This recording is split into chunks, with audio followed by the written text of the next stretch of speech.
Hi everybody, welcome to Missy's Imaginings. I hope you're doing good this week. I hope if it's been a rough week that you're doing a little bit better. I hope if it's been a fantastic week that you're continuing to do awesome. And I just wanted to say welcome to everyone who is new. Maybe it's only your first or second time here at the channel. Thank you for stopping by. And we just have a lot of fun. We design patterns and sew things and sometimes do a little bit of this and that with some hodgepodge crafty things. I just wanted to let you know, if you are new, that if you follow the link down below to my blog / website, right now all the patterns that I have are posted for free. And I did really well at the beginning in that there's a ready to print page and then there's a free stuff page. The free stuff page allows you to see all the items, an actual visual of what the pattern pieces or the craft pieces look like. And then the ready to print page is where all the PDFs are listed. Lately, I haven't been as good about keeping up in putting everything on those two pages. So if there's something you're looking for and you don't find it on those pages, you'll have to just kind of scroll down through the blog posts, because they're still all in the blog posts and I just haven't copied them over to the other pages as well. So if there's something that you're looking for and you're like, it's not on your ready to print page, you might have to go and scroll through those posts till you can find it. So yeah, I've just kind of, I need to update the website and get things moved over, and I've kind of put it off because I need to actually add a new page or two so that we can start dividing and organizing those patterns for you a little bit, so that, all SD are on one page, all MSD are on another page, something like that. So it's in the works, but I just haven't done it yet. And so until I get to that point, they're in the blog posts. If you want to scroll and look around through there, you can find things you can use. But all you have to do is click on the PDF link. It'll open the file and you can save it or download it and print it. Those are all there for you. Today we're continuing our journey in the Mori outfit for the fellas, the SD fellas. And so in the last video we got the pattern ready and we did the hat. And in this video we're going to look at choosing our fabrics. Well, choosing my fabrics. So I'm going to go through and choose all the fabrics, then I'll get the pieces cut out, and we're going to go ahead and sew the pants and the shirt. That's what we're going to do today, so we'll change up the camera and get started on our project.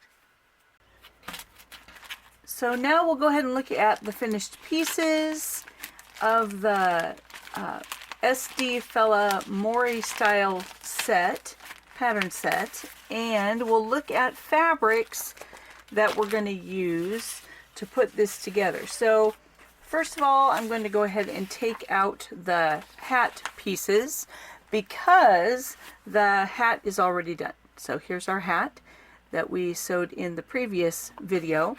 So we'll go ahead and get rid of the hat pieces. So now we'll go ahead and take a look at the pieces that we have. This is going to be the collar of the sweater. And so we have a large, baggy, oversized cardigan style sweater with a V-neck. And this is going to fold on the fold line and then wrap around. So that will be the collar for this sweater. So for this sweater, I have chosen a gray knit fabric that looks like a sweater. And it's not super heavy, which will lend nicely, I think, to the layering that this outfit is going to produce. So we have a sweater fabric with a pretty nice drape. It's got just a nice loose hang and drape to it. It falls real nice.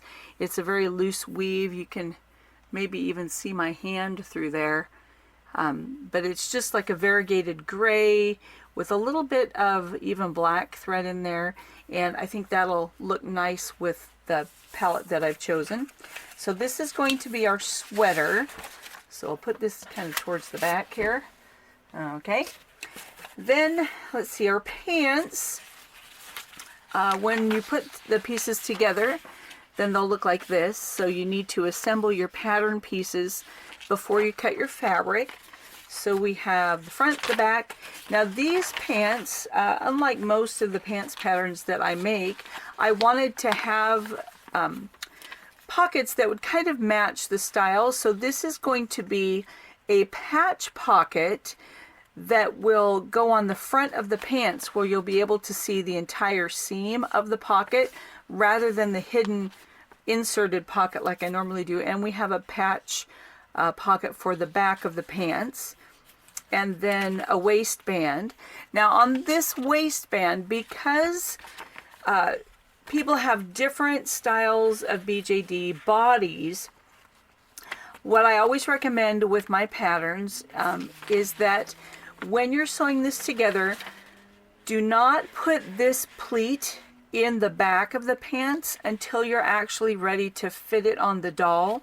So when you have the pants all put together, don't put the waistband on, obviously, and then don't put this pleat in. Put the pants, finish them up, put them on the doll, then adjust this pleat, or this dart rather, adjust this dart so that it will fit your specific doll. The dolls that I have are rather narrow in fit, where some of the more buff dolls would not need a dart this big. So you want to save this for last and use this as your tool to actually fit to your own doll. So then you can wrap it around, and then you can trim the ends as needed to adjust for how it will actually fit the waistband you've created once you've adjusted the size of the dart. So that's why there's no inseam lines on this waistband, is because that's going to be taken care of and trimmed according to how you fit it to your doll. If you have a very buff style body, you may even measure the waistline on your doll and make sure this is in fact long enough to go around his waist and then overlap itself. And you may even want to add a little bit, but that's why there's no inseam lines on this piece, because that's going to be taken care of after the fitting. So for the pants, I just wanted something soft but kind of neutral, but I wanted a little bit of color, and I don't use a lot of green, I realized, in my sewing, except for like the little kimono I did lately. But I liked this soft, it's not even sage, I'm not even sure what kind of a green that is, but I liked it. So it's just a soft cotton, and I'm going to use that for the pants. So here's our pants fabric. As I mentioned, I threw in a pattern for socks. And so for the socks, we're just going to have a gray stretchy fabric. You always want your socks to be a stretch fabric so that they will actually stretch over the heel of the doll and on up around the calf. So that's going to be my stockings. Then we have the shirt. For the shirt, and most of these pieces, save for the sweater, are not going to be as drapey as the female pieces, just because the female pieces involved, you know, dresses and skirts and things that need to hang. But because this is more, it's for the fellas, they're more tailored items, they're not going to have as much need of a drape. And so for the shirt, let's see if this will show. I hope it will. It is a cream with a white print. So it has like a rose, little vines, I guess, little vines and leaves and roses in white that have been embossed onto a cream fabric. And I just love the look of this fabric. So this is going to be the shirt. So, and I have a lot of it. I don't know why I've never used it, but that's going to be the shirt. And I decided, just for the sake of sewing this so you can see how I would do it, I am going to do the full banded and fold collar. And so somewhere in this pile of stuff, or it might have fallen on the floor, I do have the band for the collar somewhere. I don't know. We'll find it. So we have the shirt, has a sleeve. It has the front and the back pieces, and they will have a pointed hemline on them. And so it's made to worn either inside or out of tucking them in. And then, of course, we have the collar, and on the sleeve there will be a cuff, and then there is a front and back facing for hiding the collar edges and for hiding the front of shirt. And somewhere in the midst of all this, I somewhere have the band for the collar. I'll have to look. Hopefully I didn't throw it away. Then that leads to the open vest.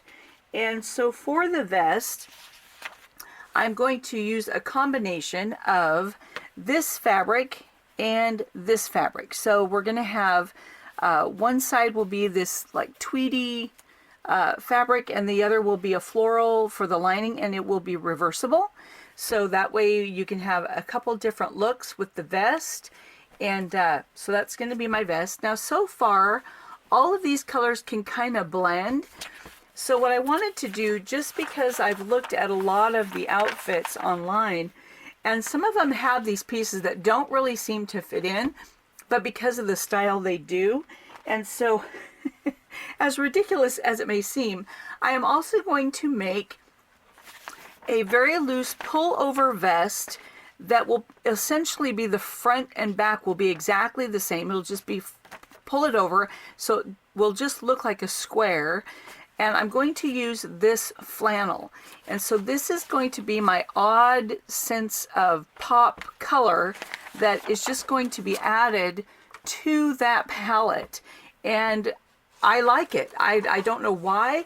I looked through tons of my fabric and I debated over this and that and this and that. And I finally got to a bin and I saw this and I thought, that's it. That's what I wanted, because it is so off from the rest, yet it does have the black, like in the sweater and the deep gray, and there's a little bit of black in here, but it just had the right feel to it. I don't know if that makes any sense, but for the sake of the outfit, this is what I want. So these are my colors, and then I did find, I have some tank top fabric that I had cut off some tank tops to shorten them, I don't know, for a daughter or something. But it is just traditional tank top that I will probably make a couple tank tops as well. You can never have too many tank tops. So I'll probably throw some of those in as well. But that is going to be my pattern selection for this outfit. And so yeah, so the next step is to go ahead and get all my pieces cut out, and then we'll start putting this together. Here are all the pieces cut out. So with them cut out, it's a little bit easier to kind of start to see how the ensemble is going to look, rather than, you know, just piles of fabric. So here we have the shirt that will be a collared shirt with cuffed sleeves. Here's the vest with the outside, and then that will be the lining. And I did notice there is pink in this fabric. The orange is more predominant, but there is pink, which is cool that it ties into the pink of this plaid. Then, of course, the sweater fabric and the green pants. I had enough just selvage to makeshift just an odd kind of tank top with the scraps from the stockings. So that was kind of fun. And I thought, just for grins, we'll throw the hat on there. So I like the way this combination is going to look. I think it's going to be fun to finish and get it all together. With the sweater vest, because I didn't use a sweater fabric, I used flannel. I'm not sure what I want to do with the neckline, because I'm not sure that even with the seam line of this neckline, if it would be big enough to go over the head of a doll, and I really don't want to be removing doll heads all the time. So I still have some scrap fabric from this that's small pieces, and I think I may just go ahead and turn over the front shoulder, just turn it over and hem that, and then add a little bit of an addition, maybe like a rounded shape onto the back shoulder that would flop over, and then just put a button there. So it would technically just have an open top here, and then it would fold over and just button over the shoulders, which might have kind of a cute look to it. And so yeah, so that's probably what I'll try, just because this doesn't stretch like the sweater fabric. So I do have some selvage for that.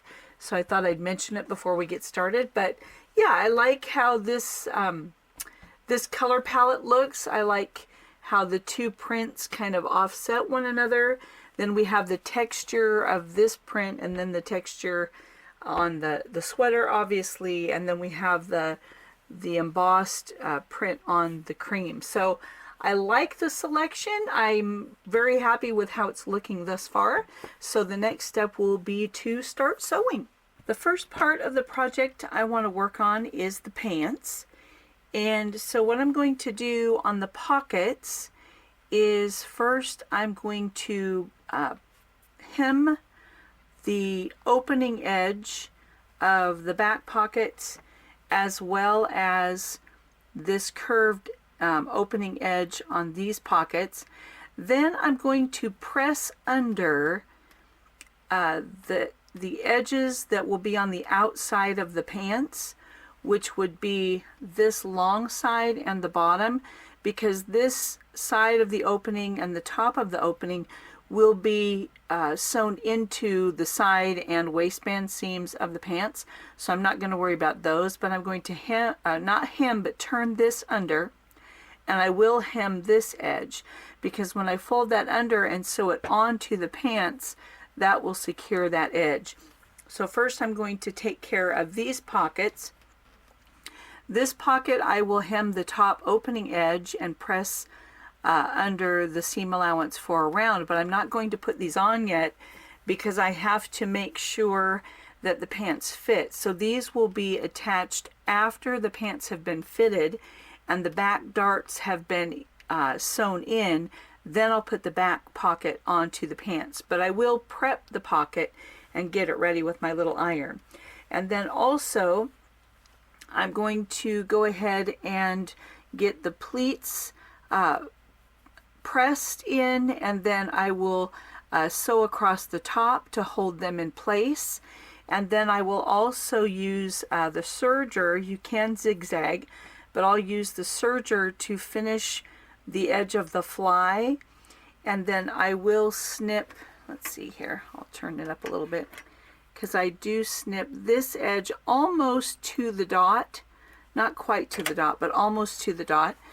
And then one of these, one side of the fly will remain just flat, so that it can have overlap behind the opening, and then the other will end up sewn and turned back for the center front. So I do want to finish that edge of the fabric, because it will show inside the garment. So that's going to be my prep work on the pants, and then I'll come back to the camera. Now that the pockets are on, I went ahead and pressed those, and then as I top stitch, that is what actually attaches the pocket to the pants. So here's my opening, and then we have the patch pockets done, the pleats are done, and I have serged the front edge of the fly on each pair, or each side.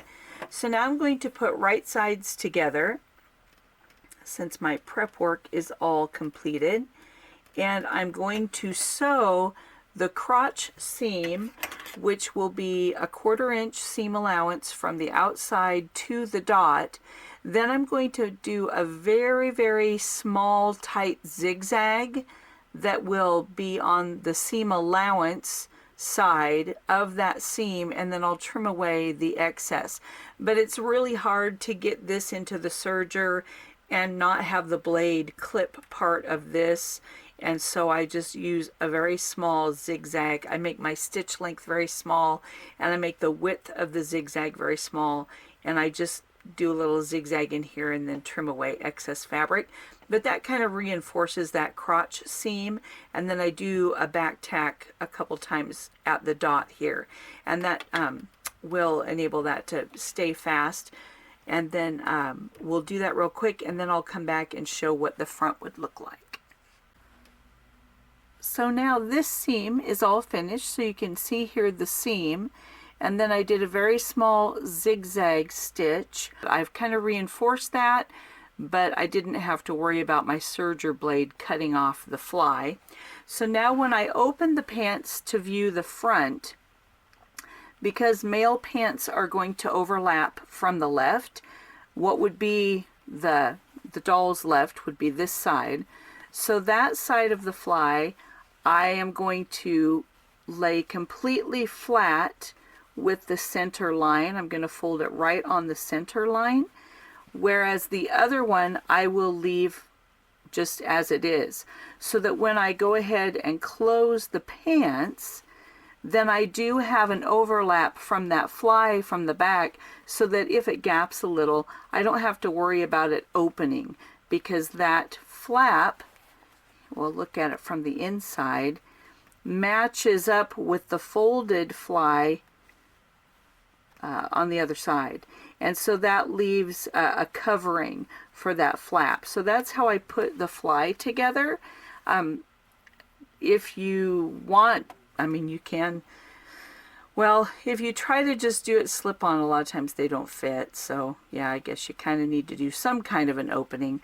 But if you were to fold both of the fly sides back, even if you overlap a little bit, it's going to look a little wonky because both sides won't match. One will be really small, one will have like a wider side on the pleats. So, and then if it gaps, you're going to have a bigger opening there, and you're going to be able to see underneath there. So if you just leave that one as it is, fold this one on the center front line, then it gives you the same distance pretty much between this pleat, the center, and the other pleat, so that the front of your pants has sufficient overlap and it looks even in the way that it's put together. So that's how I do the flap on the front and the fly, so it looks nice and the crotch seam is reinforced. So now I will go ahead and put together the pants back. Again, I will put together the crotch seam and then I will serge that, but I'm not going to be putting this dart in yet because I want to make sure that it fits the doll first. So I'll do this crotch seam, then I will open up the pants and put right sides together, and I will sew together the side seams, the outside seams, to actually kind of start assembling the pants front to the back, and then I will hem the legs. And then once that is done, I will put it on the doll. We'll come back and I'll put it on the doll, and we'll go ahead and make sure these darts are placed correctly.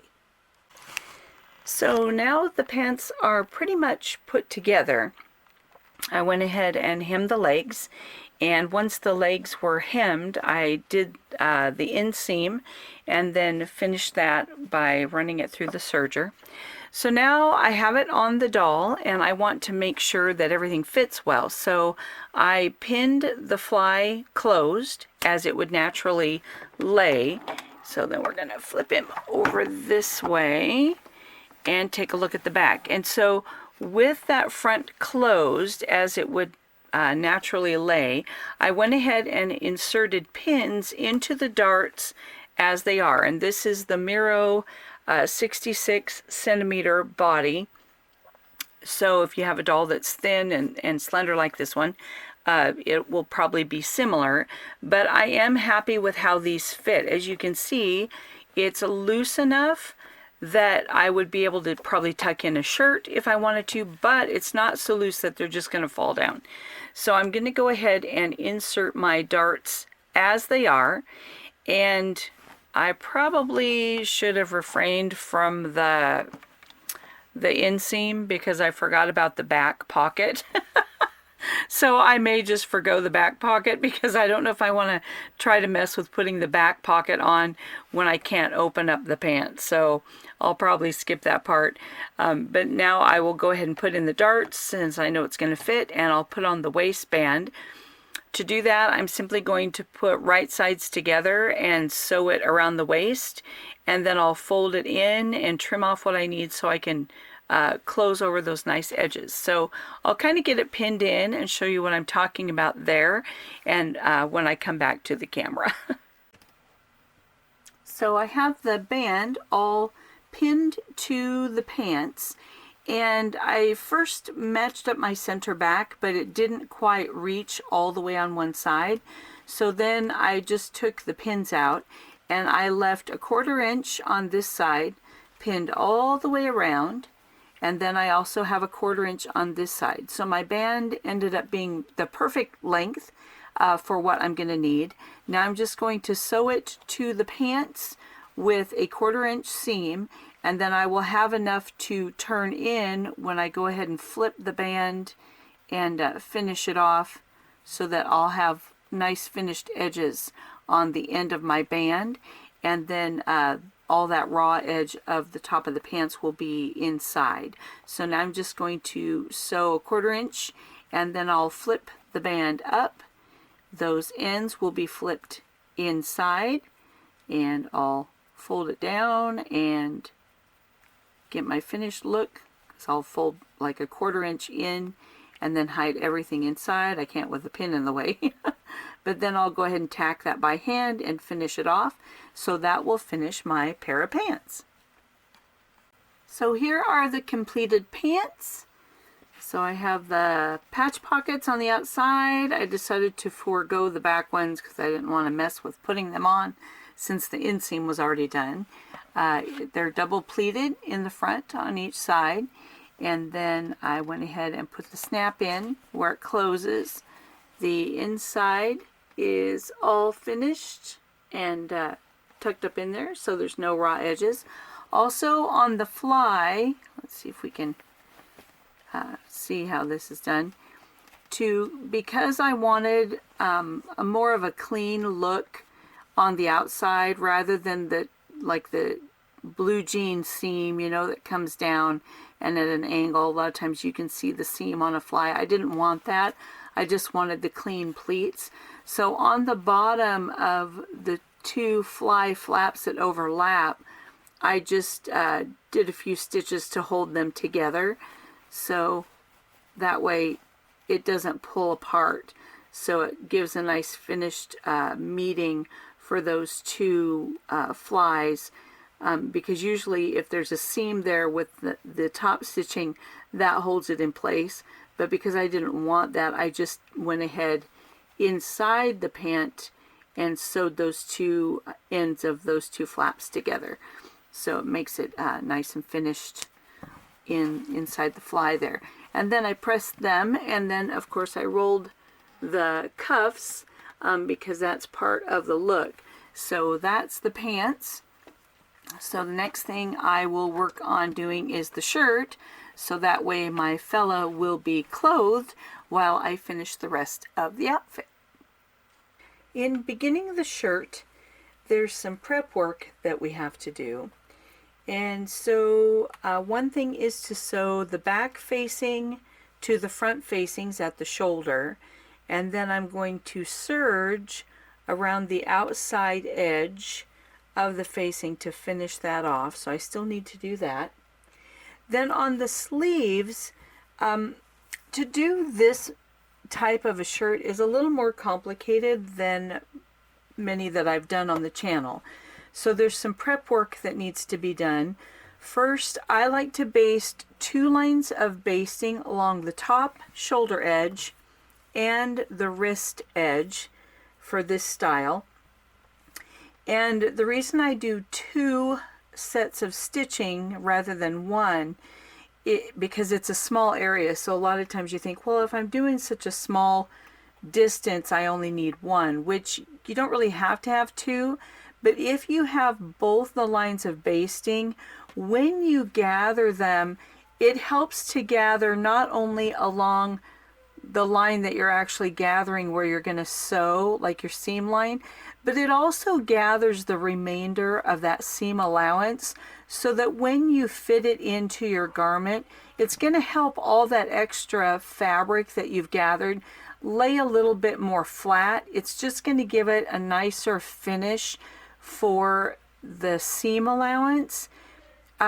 rather than have just a single line of gathering and then this remains really, really ruffled, that second line of basting in there just helps those gathers to lay a little bit more flat, so that when I press it, it's going to be easier to have the gathers even and not end up with like just a little bit of gathering and then like a major pleat here or there.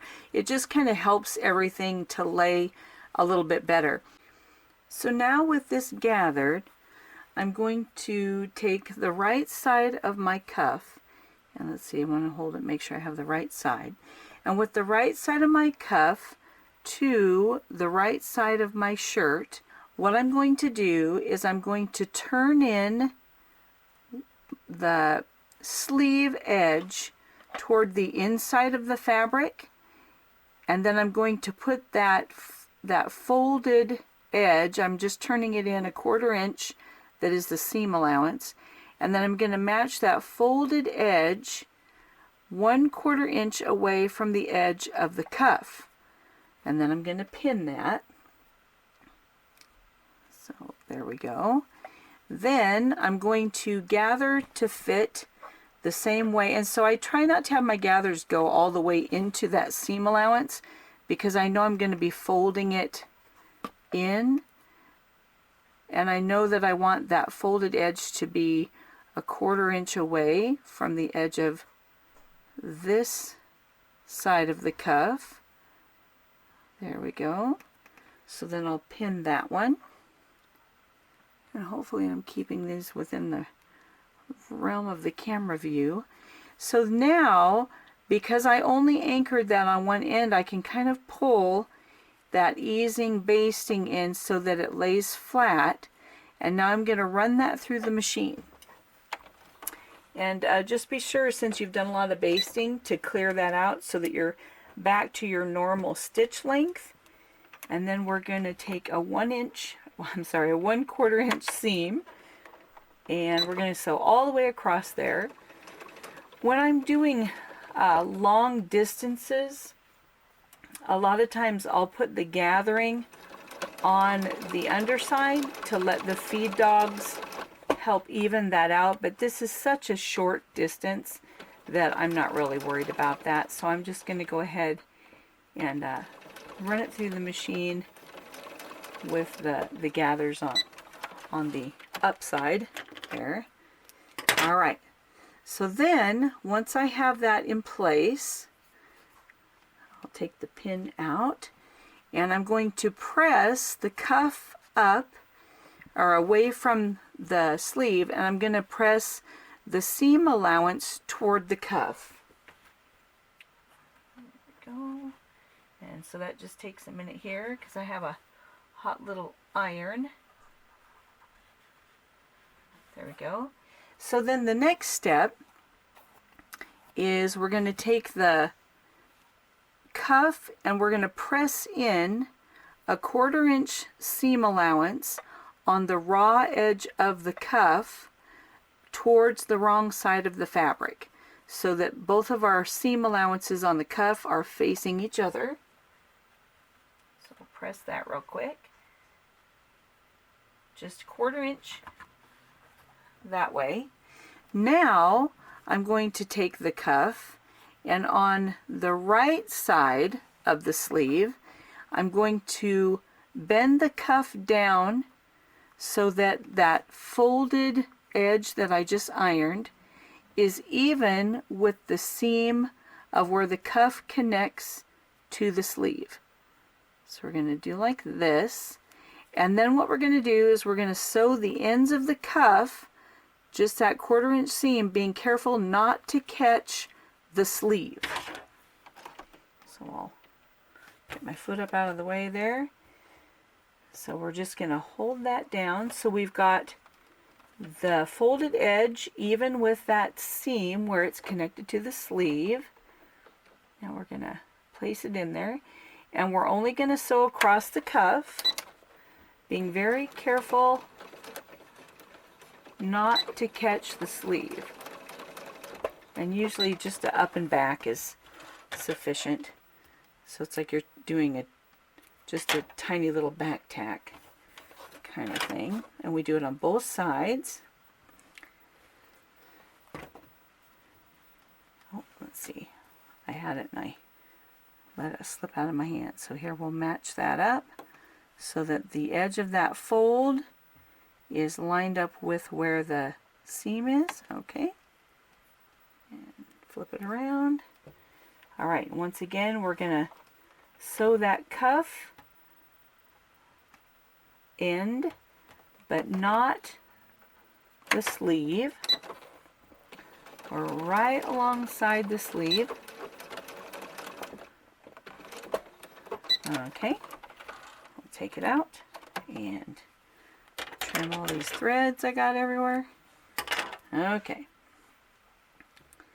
And then we have lots of those long threads from our basting. Just be careful you're not trimming the threads from your shoulder.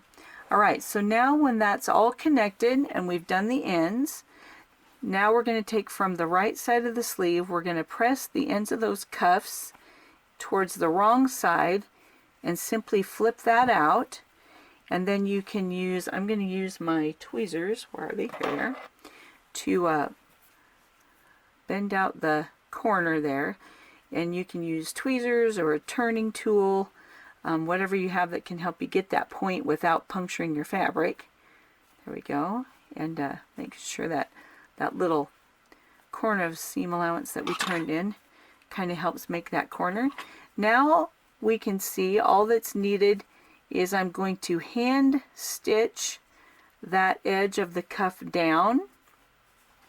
And now we can see that our nice shirt edges have that nice folded edge, plus the inside is already finished, so that when we go ahead and sew the shirt together, we'll fold it in here, then the outside is going to have nice, crisp, folded, finished edge of fabric. Even though that raw edge on the inside stays on the inside, it's finished. So that's what our sleeve will look like when it's done. So that's how I put the cuffs together. So I'll go ahead and get the other sleeve done, and then finished serging around the end of that, the outside of the facing, and then we'll take a look at how to put together the collar. The next thing we're going to do is work on putting together the collar. So I have the pointed fold part of the collar, not the band, but the outer collar, and I've pinned it together with right sides together. And this is the upper edge, this is the neck edge. So we're going to start at the neck edge of one end, go up the end, across the top, and then back down the other side. But I'm not going to sew the edge that hits the neck.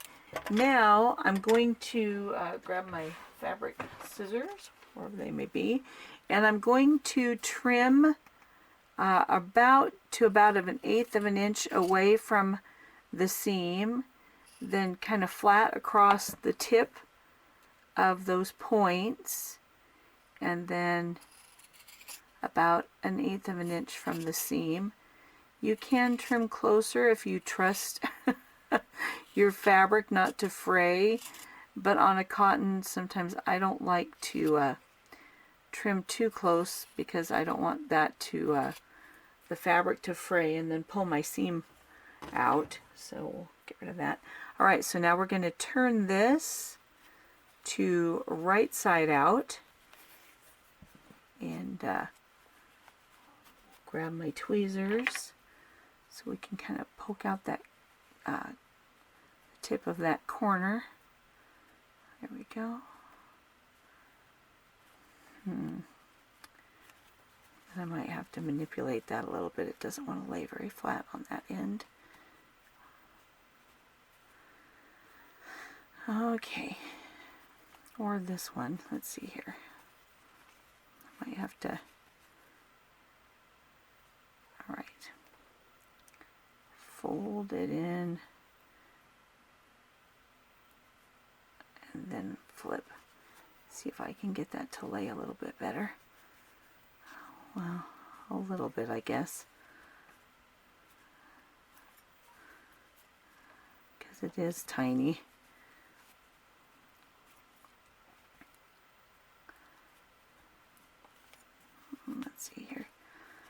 this one again too. I'm getting kind of balled up in the little tip there.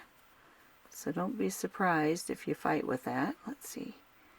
We'll bend it. Bend my seam allowance and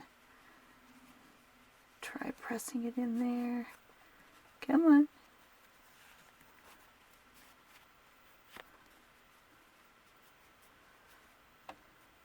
There we go. It's a little bit better. Not much, but then you can take a pin and kind of manipulate the point out a little bit there. There we go. And you just want to be careful though, because you don't want to be tearing up your fabric or ruining the seam. So I think that's as good as it's going to get. Now I'm going to press that flat. So now there's the edge of our collar. So next what we're going to do is we're going to have the right sides of the band, and here I'm going to go ahead and fold it in half. I've got both pieces here of the band, and I'm just going to put a little notch in the center of the band. And then I'm going to take the collar. There we go. And we're going to put a little notch in the center so that we can line that up. So then with the right sides of the fabric toward the collar, we're going to sandwich the raw edge of the upper collar between the two right sides of the band, just so I make sure all my fabric is turned the right way. So then I'm going to match the notch in the collar and the band, and then here, and work from the middle out. So I'll pin that. There we go. So I'm going to sandwich it in there, but I want to make sure that I always have all the rough edges or raw edges. I want to make sure that they're all even, because if your collar slips down from the band, then it won't be caught in the band, and you'll have raw fabric sticking out because your collar won't be put together right. So we want to go ahead and make sure all those raw edges are even when we pin. There we go. And I'm not going to take quite a 1/4 inch seam allowance in putting this together. I'm going to take a little bit less, just because I want a little bit more of my collar to show than kind of what I had planned. So there we go. Get all those raw edges together. All right.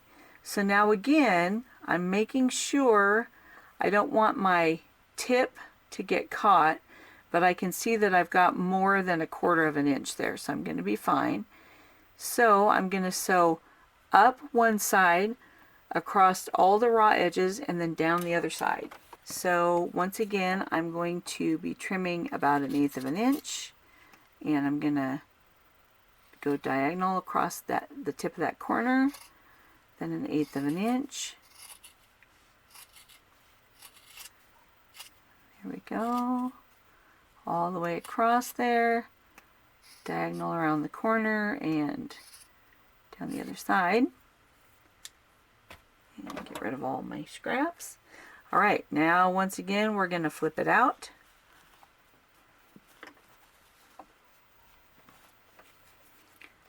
All right, and use our tweezers for our little corner here.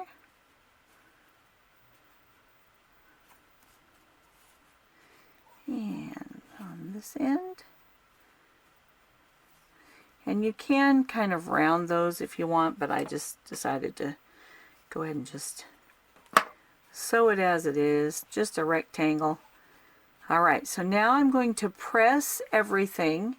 All right, and with it nice and pressed, I'm going to add a couple pins just to make sure that those are not going to shift on me. now I'm going to top stitch up and across the band part, not the upper collar, but just the band. And I'm going to stay about 1/8 of an inch from the edge. And I'll have to use my thread to kind of give me a start here. All right.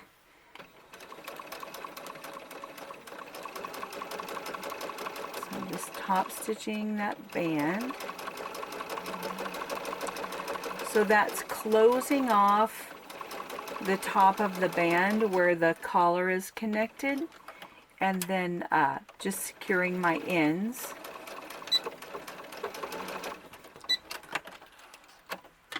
And trim my threads like so. And now I'll baste across the bottom edge, and then I'll probably trim like 1/4 inch intervals, just because this is going to have to go around the collar of the neck. But then that produces, oh, I'll take the pins out. Here we go. That will produce your banded collar that's ready to go in your shirt. So that's how I put the collar together. And once I get that stay stitching on there, I would do it right now, but I'm going to have to wind another bobbin. So I'm going to stay stitch along here and trim like 1/4 inch or 3/8 of an inch intervals, just trim to the stay stitching to help that go around the neckline, because the neckline is going to be circular and it's going to fit around that neckline. So I'm just going to put some snips in there to make it easier to fit. And yeah, so that gives you your banded collar. Now on this shirt, if you don't want to have the actual folded collar like this and you only want the band, you can just do pretty much the same steps just to put the band together and don't insert the top of the collar. So either way you want to do that is fine. But right now we'll go ahead and move forward because I need to wind a bobbin. Now we're about ready to put the shirt together, and so I went ahead and I sewed the shirt front to the back at the shoulder seam, just like I did the facing, and I've pressed all the shoulder seams open.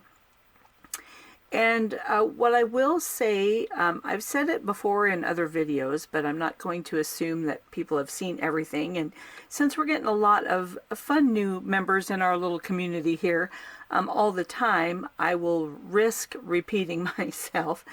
Never underestimate the value of stay stitching.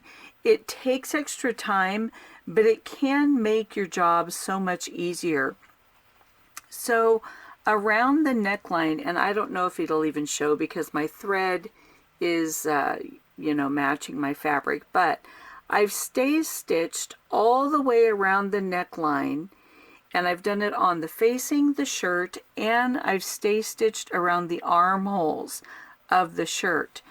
And what that does is it kind of gives you a guide for your seam line. It also allows you to have a guide as to where you're going to clip, because I'm going to clip around this curve before I try to put these together. And the other thing it can do is it provides a, I don't even know if I'd call it a surface, maybe an edge. It provides an edge for fabric to turn against. So when I go ahead and sew this together, and these seam allowances are going to have an edge, it gives me an edge against which they can fold, because it just provides that extra edge of thread that allows the fabric to have something against which it can fold in the position that you want it. Where if you don't do that, sometimes a seam can go a little wonky or a fold can go a little crooked. But if you put that stay stitching in there, it just gives that extra little level of edge to where you're going to want your fabric to turn. So right here you can see, since all these tabs are going to be in the neck seam, even that little bit of stay stitching and just pressing with my fingers, it gives an edge that's even where that fabric is going to turn. So stay stitching is a wonderful tool to help keep things lined up the way you want them. So I've done the stay stitching around the neck and the armholes. The next thing I'm going to do in order to put this shirt together is it's going to be a lot of things going together at one time. Now you can do this in steps. It's totally up to you. But I'm going to take the center notch of the neck edge of my collar and line it up with the center back of my shirt, and then also the center back of my facing. And I'm going, just like I sandwiched this little collar between the band of the collar, I'm going to sandwich the band between the right sides of the shirt and the facing. So I want to make sure this is the right side of the fabric, and then I've got, here's the wrong side with my seam allowances. So my collar is between the right sides of my shirt and the right side of my facing. I'm going to start at the center back and then work my way toward the front edges of the shirt. And I'm going to pin, trying to catch as little fabric as possible. So you can see the stay stitching is here, and so it's kind of like 1/8 of an inch pinned amount, so that my fabric will be allowed a little bit more room to turn as I go through the process of pinning this collar on. Now that, oh, and I need to trim my shirt. I snipped my facing, but I didn't snip the shirt. And here we go. And I'm just going right to that stay stitching, and I think I needed to do this edge on the, I forgot to do like right close to the shoulder seam on my facing as well. Alright, so then we're going to do just around here. And what that will do is, when you're doing tiny little curves like this, you want to think of it as kind of tricking your machine into thinking that you're sewing a straight line. So even though this is a curve, when I was doing the stay stitching, you have to go slow, lift your foot often, and turn around that corner. But when I'm putting this collar in, I want to fool my machine. I want my machine to think that I'm going to sew a straight edge. So let's see, we'll get our facing on here, right sides, and let's see, I gotta find the center. There we go. It looked like I missed the pin on my, or I didn't pin in my facing yet. There we go. Okay, add the facing. So now I've got my collar sandwiched between the shirt and the facing. So as I straighten out that neck edge to line up with the collar, I want to make sure that the shoulder of my shirt, the shoulder seam on the shirt, and the shoulder seam on my facing are matching. And it looks like they are. Looks like they're going to be good. So I've got a shoulder seam on my facing and a shoulder seam on my shirt are in the same position. So once those are in the same spot, and I've checked that, I'm going to go ahead and pin that shoulder location. There we go. And it takes a lot of manipulation here, so I'm going to put a pin there. And again, I'm trying not to pin very much fabric because I have a lot of folds here that I don't want to catch in a seam. And then I bring my collar out, and it's coming almost to the edge of the fabric. I've got a seam allowance on the outside of that collar band, just like we wanted. And then I bring this edge of the fabric, and then right here, I'm glad it did this. You want to make sure that the end of that collar is that you're getting it flush with the fabric of your shirt. because it's really easy for that to slip down, and if it does, it's not going to be caught in your shirt. So you want to make sure that all those raw edges are up flush together. So we've got all those flush together, and I'm going to put the pin in. There we go. So I've got all those edges up top with just the right amount of seam allowance there. Then I'm going to pin down the front, and I'm going to sew. This has a curve because of the hem, so I'm going to sew that little bitty curved line. Then I'm going to go up the front, around the collar all the way. Then I'll go back down the other side and do the same thing. So once I get this all pinned and matched up, I'll pin that as well. Then I'm going to go ahead and sew that little bitty curve up the front, around the neck, down the other side, and that other little bitty curve, and then we'll come back to the camera.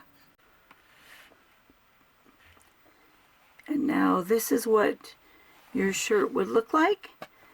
So far we're doing well. So we have the collar in and the interfacing in. I had real good luck. I had one tiny little pucker right here towards the back of the shoulder, but sometimes if you try to take that out and redo it all, you can make a bigger mess than the pucker. So I'm just going to leave that tiny one in because it's on the back side, and if I add a little ribbon tie or anything, it's going to help cover that up anyway. So here's my shirt, and I've got the band overlap, and then the collar will close around that, so it's going to fit the way I wanted it to. And yeah, so there's the front and back. Now this shirt does not have a yoke. That's a whole nother step if you want a shirt that has a yoke with a pleated back. I do have some patterns like that if you want to look on the channel for which videos have that, and then that would lead you to which patterns do that, or you can look through the patterns, but this one does not. So the next step we're going to do is we're going to put the sleeves in, and I still haven't basted or stay stitched or whatever the cuffs in yet, but I'll do that too. And we're going to put the sleeves in. So here again, since I've stay stitched the armholes, I'm going to snip to that stay stitching in about 1/4 inch intervals, maybe a little longer, but about that, kind of all the way around, because then as I pin that to the sleeve, those curves that seem to go opposite directions will be able to match up, because as I straighten that out, those snips are going to allow that edge to kind of separate and give me a straighter line on which I can line up the shoulder of my sleeve. Now these sleeves were designed to fit pretty well, and so I'm not going to try to put a lot of gather in the sleeve. And generally what I like to do when fitting a sleeve in is I'm getting the outside threads here, if I can get a hold of them. Hello thread. Trying to get the second one. Oh, there we go. Okay. I'm going to take and put in a gather on the sleeve, just enough of a pucker. It kind of is what we call ease stitching, and so that we can ease the shirt into the armhole. There might be a little bit of gather, but not very much. It's going to be a pretty close fit. But then what I'll do is when I fit this into the sleeve armhole with the right sides together, and make sure you have your collar and facing out of the way, because you only want the armhole, you don't want anything else getting caught in that seam. I'm going to take the right side of the shirt. Let's see if I can get my collar out of the way. So here's the right side of my shirt, and then I'm going to have the right side of my sleeve, and I'm going to match up the outside edge of one side of the sleeve to one side of the armhole. I'm going to match that and pin it right here. Then I'm going to match the other side of the sleeve to the other edge of the armhole over here. And it does feel a little wonky sometimes. There we go, making sure those threads are out of the way. And we'll pin that. Okay, and now you can tell that the armhole sleeve is bigger than what's gathered on the actual sleeve. And so I'm going to pull and kind of straighten out my sleeve as I fit it to the shape of the armhole. So I'm going to pin this side, and I'm going to work from both sides towards the center. So I'm going to start then at this edge. And right now I'm not really worried about a lot of those gathers. I'm just kind of smoothing it as I go. Because if there does need to be any gathers, I want them to be at the very top of the shoulder. I don't want them under the arm. I don't want them on the back. I only want them at the top. So you can see that I'm making this as smooth as possible. But just allow those ease stitches, allow that to kind of bend and fill in and fit that space. And I'm kind of smoothing as I go here. We're getting close to the top. There we go. And now I'm going to gently kind of pull that towards the outside to where that will fit inside what I have left. And then I'm going to pin there at the top. And there we go. Now we have that all fit in to the armhole, and you can tell that it's not a real puffy, puff gathered sleeve, but the gathers allowed me to ease that in to where it would fit and not have any big gaps where it was too big on either side.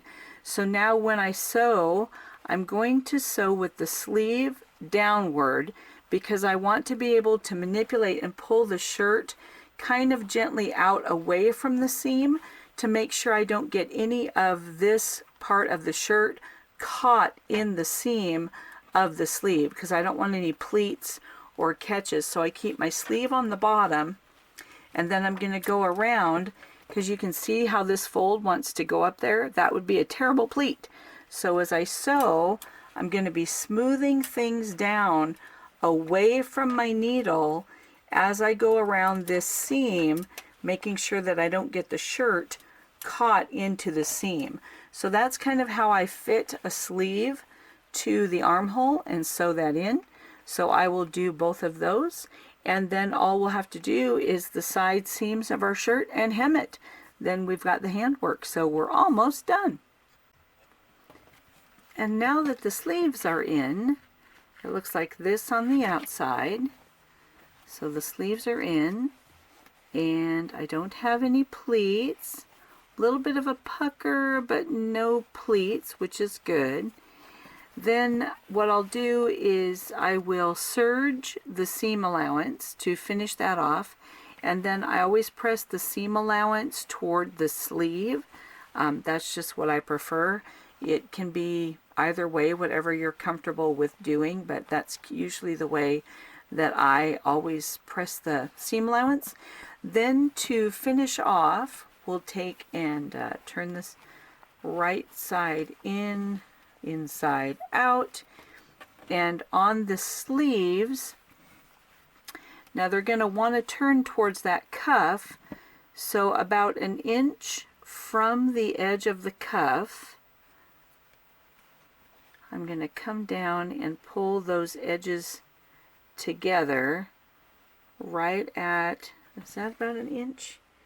Oh, I guess it's more of 1.5 inches from the edge of the cuff to where I'm going to bring that fabric down to where it's meeting the edges, and that's where my seam will start rather than at the end of the seam, because I need an opening for the hand to go through. So I'm going to leave that, and I'm going to start my seam here.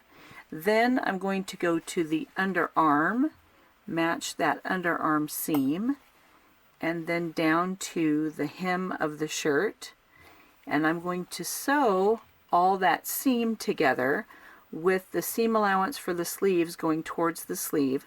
Then I will go ahead and come down a little bit farther with my serger and serge this edge to finish that as well. But I will simply put it in the machine, do a couple stitches, and bring that thread around so I can tuck it in and tie that off in the serger machine. But that way everything's going to be nice and finished once I serge that edge, and it would look like this. So when we turn it right side out, those edges are naturally going to turn towards the inside of the sleeve and be a nice finished edge there. So I'm going to do that on both sides. Then all that will be left is to hem and do the button work or snaps that I'm going to put on the cuffs and down the front. Now this hem line looks like this. It's not a straight hem, so I will be stay stitching along the edge, and then I'll probably be snipping a little bit and turning it up so that I can hem it because it's curves. But because the weave and weft of my fabric goes this way, these curves are cut on the bias, so it is going to make it easier to hem that curve, because there is going to be some stretch. Even though it's a cotton, there will be enough stretch with a little bit of snipping. I'm going to be able to make those curves fit really nice because that curve is cut on the bias of the fabric. So I'm not going to have any problem trying to make that curve go around the way I want it to. And then I think on these tips I'm envisioning tassels.